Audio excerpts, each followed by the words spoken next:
that lawyer question has me thinking about a completely different environment. But what I was going to say about the open house is that I hosted one on Saturday, and I had the open house visitor non-agency disclosure and sign in.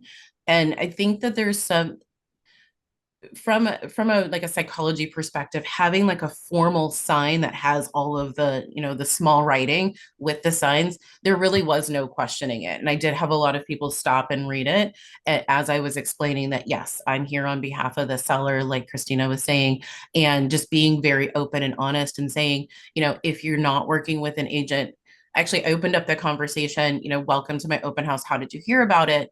And whatever their answer was, like, great, can you go ahead and sign in? Are you working with an agent? Like, as I'm pointing to it, are you working with an agent that's keeping you up to date on everything that's happening? Yes, great. Go ahead and write their name. No, okay.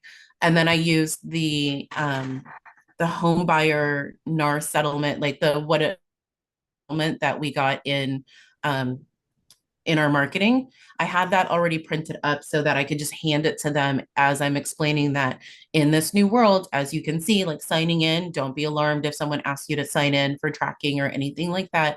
But what we have to do is really explain, who's representing who and what that means for you. And it did end up feeling like I kind of stopped people in the living room to have this conversation. But everyone that stopped and had that conversation with me was super grateful, had a lot of questions. There were some that were familiar, but most were not. And those that hovered over the disclosure and like were reading it just were like, okay, this is really helpful. Thank you for preparing me, because I wasn't the only open house in the area. So I was kind of setting them up for the next one. And I was also getting feedback from, what other open house did you go to? Did they have you sign in? And if it was a no, I'm like, okay, I'm just making sure that I'm covering my butt and making sure that I'm following the rules. So it was good for me to have that conversation and make them feel like they were also, giving me something I may not have known. So I think it's all about how you approach the conversation. If you make it feel you can't go past me, like you're about to tackle them, or if it's just part of the whole flow, I think it'll change the awkwardness of it.